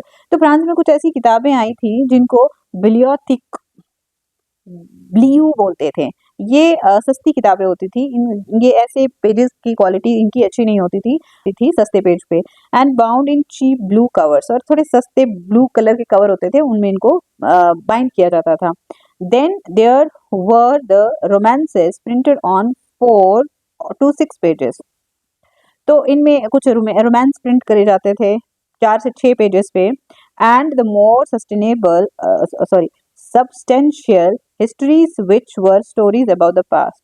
तो कुछ ऐसी हिस्ट्रीज होती थी जिसमें पुरानी कहानियां लिखी गई होती थी। Books were of various sizes, अब किताबें अलग अलग साइजेस की होती थी, बड़ी, छोटी, मीडियम, सब साइज की। Serving many different purposes and interest. देखो हर तरह की बुक्स होती थी जो अलग अलग पर्पसेस को, कुछ नॉलेज के लिए पढ़ते थे, कुछ धर्म को समझने के लिए पढ़ते थे, कुछ एंटरटेनमेंट के लिए पढ़ते थे। किसी भी तरह के लोग, जैसा भी ऑडियंस होगा उसके लिए अपनी तरह की बुक मिल जाएगी। The periodical press developed from the early 18th century, combining information about current affairs with entertainment। तो कुछ पीरियोडिकल प्रेस डेवलप हुआ जो 18th सेंचुरी में शुरुआत होता है, जिसमें इंफॉर्मेशन होती थी करंट अफेयर्स के बारे में एंटरटेनमेंट के साथ, मतलब करंट अफेयर्स भी बताएंगे लेकिन मनोरंजन भी करेंगे। Newspapers, journals carried information about wars and trade as well as news of the development in other places. तो जो न्यूज़पेपर यानी कि अखबार जो छपने लगा और जर्नल्स जो बनने लगे, उसमें इंफॉर्मेशन दी जाती थी, व्यापार से रिलेटेड होती थी वो, और साथ में जो दूसरी एरियाज में तरक्की हो रही है, डेवलपमेंट हो रहा है, क्या क्या हो रहा है, वो इन्फॉर्मेशन जैसे कि आज के समय में हमें मिलता है न्यूज़पेपर में, उसी तरह से। Similarly the ideas of the scientists and publishers now became more accessible to the common people. तो इसी तरह से जो साइंटिस्ट लोगों के विचार थे और जो बड़े बड़े फिलोसफर होते थे, उनके विचार जो थे वो कॉमन लोगों तक पहुंचना आसान हो गए थे। Ancient and medieval scientific texts were compiled and published, and maps and scientific diagrams were widely printed. तो इसी तरह से जो पुराने और जो मध्यकालीन साइंटिफिक जो किताबें हुआ करती थी, वो कंपाइल हुए इस समय में और उन्हें पब्लिश किया गया, और मैप और साइंटिफिक डायग्राम्स जो है वाइडली प्रिंट किए जाने लगे थे। When scientists like Isaac Newton began to publish their discoveries, they could influence a much wider circle of scientifically minded readers. तो जब न्यूटन साइंटिस्ट जो थे, उनका समय आया था, उन्होंने जो अपनी डिस्कवरीज थी वो पब्लिश कर सकते थे, की थी, और बहुत सारे जो ऑडियंसेस जो थे उनसे इन्फ्लुएंस हुए थे, पढ़ने वाले लोगों को काफी प्रभाव हुआ था, यानी कि बहुत सारे रीडर हो चुके थे उस समय तक। The writings of thinkers such as Thomas Paine, Voltaire and Jean-Jacques Rousseau were also widely printed and read. तो ये जो बड़े बड़े फिलोसफर थे ना, जिनमें थॉमस पेन आ गया, वोल्टायर आ गया, और उसके बाद जो रूसो हैं, वो काफी बड़े लेवल पे लोगों के द्वारा पढ़ी जाने लगी उनकी writings. Thus their ideas about science, reasons and rationality found their way into popular literature. जो वो साइंस के आइडियाज देते थे और जो वो तर्क वितर्क का विचारधारा प्रस्तुत करते थे, रैशनैलिटी यानी साइंटिफिक टेम्परामेंट लोगों का जो था, उसके बारे में काफी ज्यादा उनका लिटरेचर पॉपुलर होने लगा था। अब बॉक्स 2 की बात कर रहे हैं। In 1791 a London publisher James Lackington wrote in his diary. एक पब्लिशर हैं, उन्होंने अपनी डायरी में लिखा है, the sale of books in general has increase prodigiously within the last few years. वो कहते हैं कि जो किताबों की सेल है वो काफी बड़े लेवल पे कुछ समय से बढ़ चुकी है। The poorer sort of farmers and even the poor country people in general who before that period spent their winter evenings in relating stories of witches, ghosts, hobgoblins, now shorten the winter night by hearing their sons and daughters read them tales, romance, etc. If John goes to town with a load of hay, he is charged to be sure not to forget to bring home peregrine, pickles, adventure, and when Dolly is sent to sell her eggs, she is commissioned to purchase the history of Joseph Andrews. तो ये था कि वो बताना चाहते हैं कि जो लोग पहले भूत, चुड़ैलों और इनके बारे में कहानियां पढ़ते थे, बोलते थे, यानी एक दूसरे को सुनाते थे, गरीब लोग जो थे, अब वो लोग ये सब नहीं करते थे। अब वो अपने बच्चों से कहानियां सुनते थे, बुक्स में से सुनते थे, कहानियां हो गई, रोमांस की कहानियां, अलग अलग तरह की कहानियां, और अगर कोई कहीं कुछ काम करने जाता है तो वो वहाँ से उन्हें एक पर्टिकुलर बोला जाता था कि ये चीज़ लेके आइए, तो वो लाते थे। इस तरह से मतलब काफ़ी जो है बदलाव देखने में मिला लोगों को, जब उन्होंने पढ़ना शुरू किया। तो इस तरह से ये जो बदलाव था ये काफ़ी रेवोल्यूशनरी देखने को मिला, है ना, कि अब लोग पढ़ लिख के नए तरीके से सोचना शुरू हुए। एक जगह पे एक काम करने जा रहे हैं तो उसके साथ दूसरा काम समझ रहे हैं क्या करना है हमें, और कोई अगर कोई कुछ सामान बेचने जा रहा है तो वहाँ से कौन सी बुक्स लेके आनी है, क्या लेगा, लोगों को नॉलेज होने लगा, किताब पढ़ाई ये सब उनके लिए एक इम्पॉर्टेंट चीज़ बनती गई। चलिए अब हम देखते हैं 4.1। टॉपिक का टाइटल है tremble therefore tyrants of the world. जो ये लिटरेचर का रेवोल्यूशन हुआ, जो रेफॉर्मेशन का मूवमेंट चला, इसमें जितने भी तानाशाह थे, टायरेंट माने तानाशाह, ट्रेम्बल होता है डरना, कांपना, तो ये लोग इस वजह से कांपने शुरू हो गए थे। उनके बीच में एक डर पैदा हो गया कि अगर ऐसा चलता रहा लिटरेचर से, लोगों के दिमाग अगर उनकी बुद्धि सही तरीके से काम करना शुरू हो गई, वो चीज़ें समझना शुरू हो गए, तो हमारी अथॉरिटी और हमारा जीवन दोनों ही संकट में आ जाएंगे। By the mid 18th century, there was a common conviction that books were a means of spreading progress and enlightenment. अगर हम बात करें मिड 18th सेंचुरी की, तो उस समय एक आम धारणा ये थी कि किताबें क्या है, लोगों के बीच में तरक्की और जो एनलाइटनमेंट का काम करेंगी, लोगों की तरक्की का और एनलाइटनमेंट यानी लोगों की जागरूकता का कार्य करेंगी. Many believe that books could change the world. बहुत सारे लोग ये विश्वास करते थे कि जो किताबें हैं वो संसार को बदल सकती हैं. Liberate society from despotism and tyranny and herald a time when reason and intellect would rule. तो उनका मानना ये था कि समाज को वो जो एजुकेशन है वो मुक्त कर देगा, किससे, डिस्पोटिज्म से, यानी लोगों मनमानी जो तानाशाही है उससे मुक्त कर देंगी. जो ज्ञान की बातें हैं किताबों में लिखी हुई, उसके वजह से समाज जो है क्या हो जाएगा, मुक्त हो जाएगा बुराइयों से. तो ऐसा समाज आने की, ऐसी दुनिया आने की एक सूचना दे रही थी किताबें कि जहाँ पे समाज में तर्क वितर्क का एक लोगों के बीच में आगमन होगा. लोग तर्क वितर्क करके जीवन को सही तरीके से जीना और समझना सीख जाएंगे. इंटेलेक्ट जो है, मतलब जो एजुकेशन है, जो इंटेलेक्चुअल वैल्यूज हैं, वो सारी जो हैं रूल करेंगी. उस समय कोई डेस्पोटिज्म जैसी चीजें नहीं रहेंगी. लुइस सेबेस्टियन मोर्सियर, अ नॉवेलिस्ट इन 18th सेंचुरी. एक लुइस सेबेस्टियन जो हैं, मोर्सियर नाम के एक नॉवेलिस्ट हैं जो नॉवेल लिखते हैं, 18th सेंचुरी में ही हैं, वो फ्रांस के हैं. वो ये घोषणा करते हैं, the printing press is the most powerful engine of the progress and public opinion is the force that will sweep despotism away. उनका मानना ये था कि जो प्रिंटिंग प्रेस है, उन्होंने ये कहा, घोषणा की कि ये सबसे ताकतवर इंजन है तरक्की और लोगों के बीच में जो पब्लिक ओपिनियन क्रिएट करने का.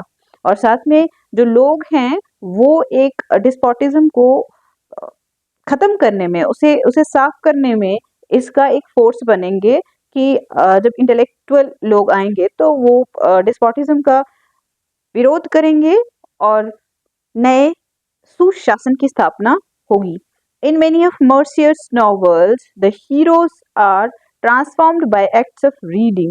तो जितनी भी मर्सियर्स की नॉवेल्स होती थी, उनमें जो हीरो का कैरेक्टर होता था वो ज़्यादातर उनको दिखाया जाता था कि वो पढ़ने के बाद अपने जीवन को एक बदला हुआ व्यक्तित्व के रूप में देखते थे. They devour books, are lost in the world books create, and become enlightened in the process. वो बुक्स निगल जाते हैं और बुक्स की दुनिया में खो जाते हैं और and become enlighten in the process. और इस प्रोसेस में वो क्या कर जाते हैं, लोग एनलाइटेंड हो जाते हैं, ज्ञानी बन जाते हैं. उनके अंदर एक सोच विचार की क्षमता बढ़ती है, उनका एक जीवन बिल्कुल बदल जाता है. Convinced of the power of the print in bringing enlightenment and destroying the basis of despotism, Mercier proclaimed, "Tremble, therefore, tyrant of the world, tremble before the virtual writer." तो अब कहना ये है कि इन बातों से कन्विंस होके, मतलब इन चीज़ों को मानते हुए जो मर्सियर हैं वो हमें ये कहते हैं कि आप लोगों को, यानी कि जो डिस्पोटिक नेचर के लोग हैं, डिस्पोटिज्म को फेवर करते हैं, उन्हें डरना चाहिए. उन्हें क्या करना चाहिए, उन्हें हमेशा इस बात का डर होना चाहिए कि भाई जो ये वर्चुअल राइटर्स हैं, उनकी वजह से उनके जीवन में तूफान आने वाला है, या पढ़ने वाले हैं, जो रीडर हैं, जो नए क्रिएट हुए लोग हैं. After education people were changed and they were having changed nature, and that was the thing which was supposed to create problem for despotic people. No, enlightened one will oppose despotic people. Print culture and the French Revolution. देखो, print culture से French revolution का क्या connection है? How, कैसे French revolution print culture से प्रभावित होता है? Many historians have argued the print culture created the conditions within which French revolution occurred. Can we make such a connection? बहुत सारे जो इतिहासकार हैं वो ये कहते हैं कि जो प्रिंट कल्चर है उन्होंने ऐसी कंडीशन तैयार कर दी कि फ्रांस में रेवोल्यूशन हो गया। जो ऊपर लिखा है मर्सियर ने कि भाई अब डिस्पोटिक लोगों को डरना पड़ेगा और डरना चाहिए कि जो राइटर्स हैं, जो लिख रहे हैं और जो पढ़ रहे हैं, जो नए लोग क्रिएट हो रहे हैं, वो रेवोल्यूशन की स्थिति में जाएंगे और डिस्पोटिज्म खत्म होगा।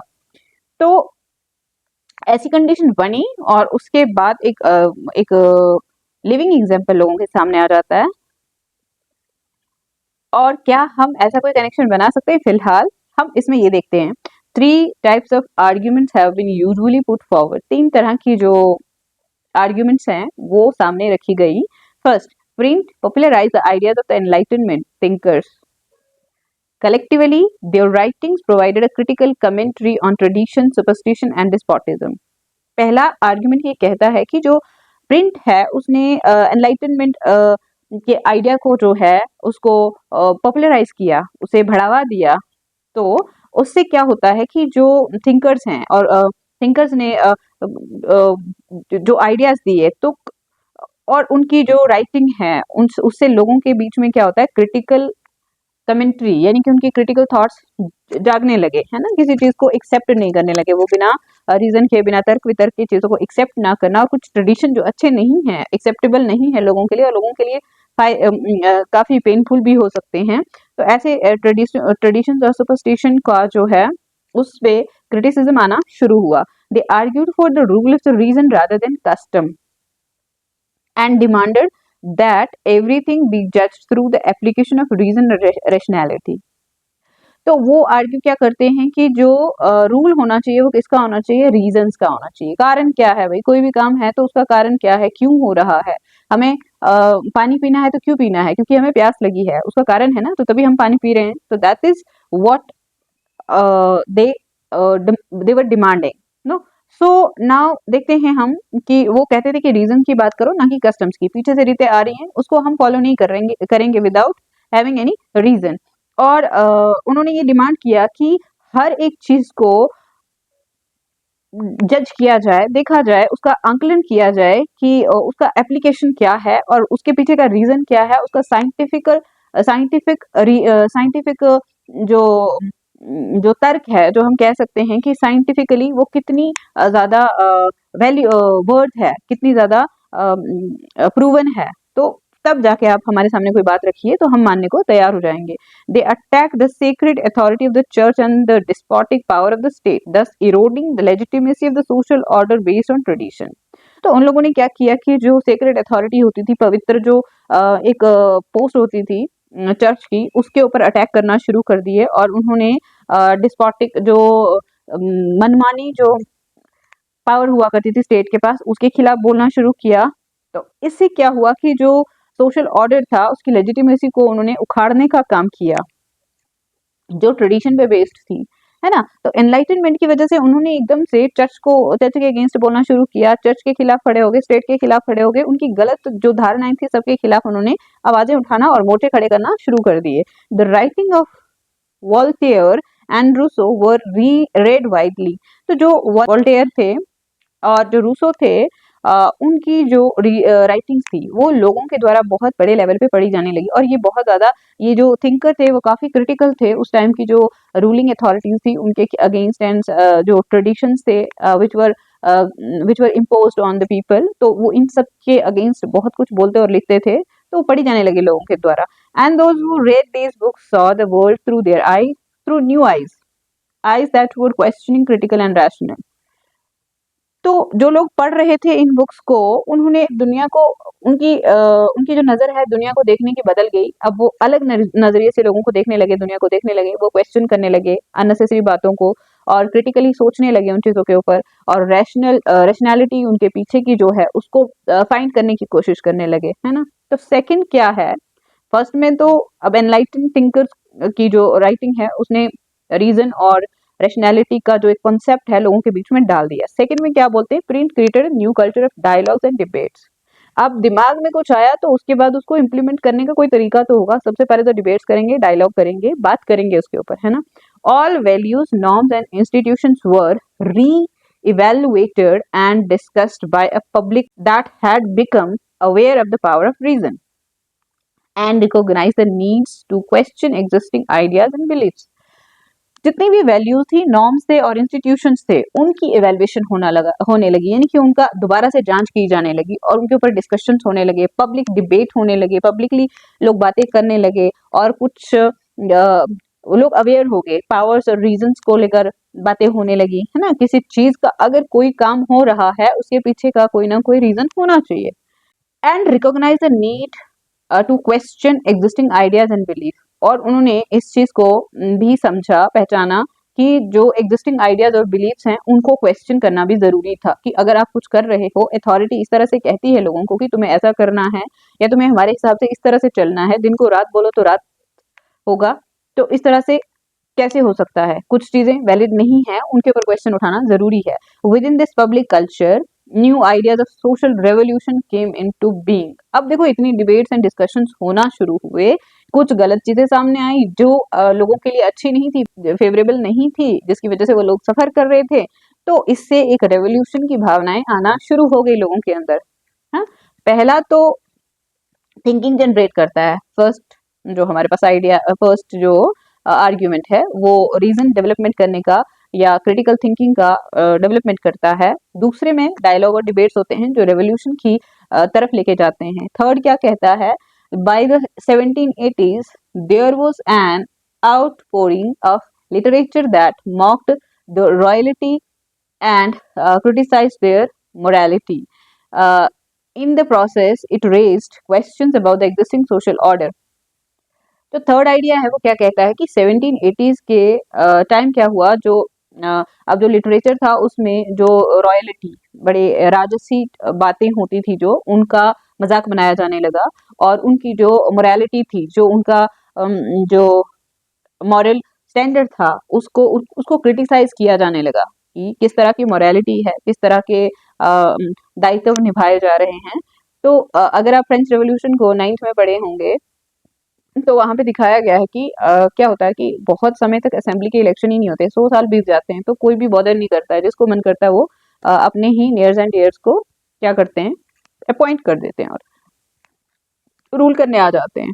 इन the process it raise question about the existing social order. इस प्रोसेस में जो एग्जिस्टिंग सोशल ऑर्डर था उसके ऊपर भी क्वेश्चन उठने लगे। Cartoons and caricatures typically suggested that the monarchy remained absorbed only in sensual pleasure while the common people suffered immense hardships। जो कार्टून्स होते थे, जो पोस्टर्स बनाए जाते थे, जो अलग अलग इमेजेस के थ्रू चीजें डिपिक्ट करने की कोशिश करी जाती थी, तो उसमें ये दिखाया जाता था कि जो मोनार्की है यानी कि राजतंत्र है, वो तो ज्यादातर क्या है, अपने ही वासनाओं में लिप्त हैं, उनको कुछ भी लेना देना नहीं है कि समाज में क्या हो रहा है, लोग जो आम जिंदगी जो जी रहे हैं वो कितनी मुश्किलों से और कितनी दुखदाई जीवन जी रहे हैं। This literature circulated underground and led to the growth of hostile sentiments against the monarchy.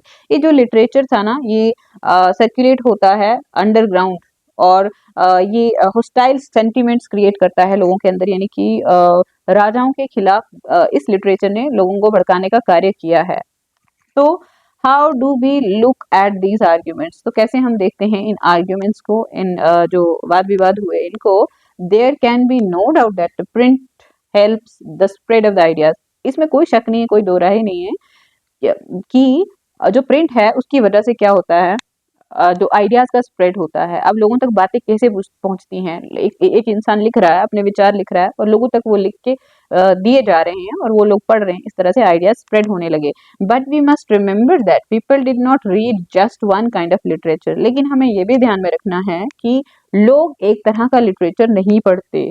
देखो, अगर आप ये चीज को समझना है तो आप प्रेजेंट एग्जाम्पल ले सकते हैं, अपनी क्लास में देखिए, हर बच्चा अपने अपने इंटरेस्ट के हिसाब से ही बुक भी चूज करता है और पढ़ने का लेवल भी रखता है। किसी को कोई सब्जेक्ट पसंद नहीं तो किसी को कोई सब्जेक्ट पसंद नहीं है ना, किसी को कोई सब्जेक्ट बहुत ज्यादा पसंद है तो किसी को कोई सब्जेक्ट बहुत कम। इसी तरह से पब्लिक भी होती है, लोगों के इंटरेस्ट भी होते हैं। कुछ लोग वैल्यूएबल लिटरेचर पढ़ना पसंद करते हैं, कुछ लोग एंटरटेनमेंट के पर्पज से गॉसिप पढ़ना पसंद करते हैं। If they read the ideas of Voltaire and Rousseau, they were also exposed to the monarchical and church propaganda. तो अगर वो क्या करते थे, वोलेटायर और रूसो के आइडियाज को पढ़ते थे, ऑफ कोर्स राजाओं और जो पादरी लोग हैं उनके खिलाफ जो एक विचारधारा प्रकट होती है, तो उस वजह से क्या होता है, दोनों में तकरार आती है। राजा और पादरी एक तरफ रहे और लोग जो वोलेटायर और रूसो को पढ़ते हैं वो एक दूसरी तरफ रहे। They were not influenced directly by everything they read or saw. जो लोग पढ़ते थे डायरेक्टली या जो देखते थे उसी से ही वो सिर्फ इन्फ्लुएंस नहीं हुए थे, प्रभावित नहीं हुए थे। They accepted some ideas and rejected others. वो कुछ आइडियाज को पकड़ लेते थे, एक्सेप्ट करते थे और कुछ को रिजेक्ट करते थे जो उनको नहीं लगते थे सही अपने हिसाब से, मतलब अपने सोच के हिसाब से हर इंसान चलता है ना। They interpreted things their own way. वो अपने हिसाब से अपने चीजों को इंटरप्रेट करते थे, बताते थे, दर्शाते थे। Print did not directly shape their mind. जो प्रिंट है वो डायरेक्टली नहीं उनको शेप कर रहा था उनके दिमाग को, but it did open up the possibility of thinking differently. लेकिन इससे ये हुआ कि जो लोग थे उनको अलग अलग तरीके से सोचने की एक रास्ता मिल गया, पॉसिबिलिटीज क्रिएट हो गई। तो ये था। उसके बाद हम देखते हैं सोर्स में क्या लिखा है। This is how Mercier described the impact of the printed word and the power of reading in one of his books. Mercier जो फ्रांस के हैं वो क्या डिक्लेयर करते हैं अपनी बुक्स के थ्रू, क्या बात बताते हैं। Anyone who had seen me reading would have compared me to a man dying of thirst who was gulping down some fresh pure water. तो वो कहते हैं कि जो भी किताबें पढ़ता है वो लोग मुझे कंपेयर किसी के साथ कर सकते हैं कि एक ऐसा इंसान जो किसकी वजह से, प्यास की वजह से मर रहा हो और वो उसे प्योर वाटर मिला और वो मतलब गल्प कर रहा है, निगल रहा है उसको। Lighting my lamp with extraordinary caution I threw myself hungrily into the reading. देखो मैं खुद उनका कहना है कि मैंने बड़े ही ध्यान से अपने आप को लाइटिंग माई लैम्प यानी कि मैं खुद को क्या करता हूँ, ज्ञान की तरफ ले जाता हूँ। बहुत ही ध्यान से मैंने ज्ञान पाया। मैं एक भूखे इंसान की तरह पढ़ाई में कूद गया। An easy eloquence effortless and animated carried me from one page to the next without my noticing it. तो जो मेरी इच्छा थी, जो मेरी चाह थी, उसकी वजह से मैं एक के बाद एक पेज पढ़ता गया, यानी मुझे पढ़ने में इंटरेस्ट बढ़ता गया। A clock struck off the hours in the silence of the shadow and I heard nothing. तो मतलब घड़ी की सुइयां चलती रही, ठीक है, और साइलेंस में मैंने कुछ भी नहीं सुना, मुझे कुछ भी नहीं सुनाई देता था। My lamp began to run out of oil and produce only a pale light but still I read on. मेरा जो लैम्प होता था वो क्या हो जाता था कि उसमें तेल खत्म हो जाता था और अब उसमें से एक पीली रोशनी आना शुरू हो जाती थी, लेकिन मैं फिर भी पढ़ता जाता था। I could not even take out time to raise the wick for fear of interrupting my pleasure. और पढ़ने में मुझे इतना आनंद आता था कि मैं जो उस लैंप की बत्ती थी उसे भी ऊपर नहीं कर सकता था, क्योंकि ऐसा लगता था कि वो मेरे जो पढ़ाई का जो आनंद है उसमें एक बाधा के रूप में दिखता था मुझे। How these new ideas rushed into my brain. तो ये नई आइडियाज जो है मेरे दिमाग में कैसे आए। How my intelligence adopted them. और मेरी काबिलियत, मेरे दिमाग ने उन्हें कैसे एक्सेप्ट किया, कैसे पकड़ा। इस तरह से वो शो करते हैं आइडियाज, ठीक है। तो पढ़ाई और बुक्स जो हैं ऑल टुगेदर हमारा जो सोचने का तरीका, पढ़ने का तरीका और काम करने का तरीका है उसे बदल के रख देती है।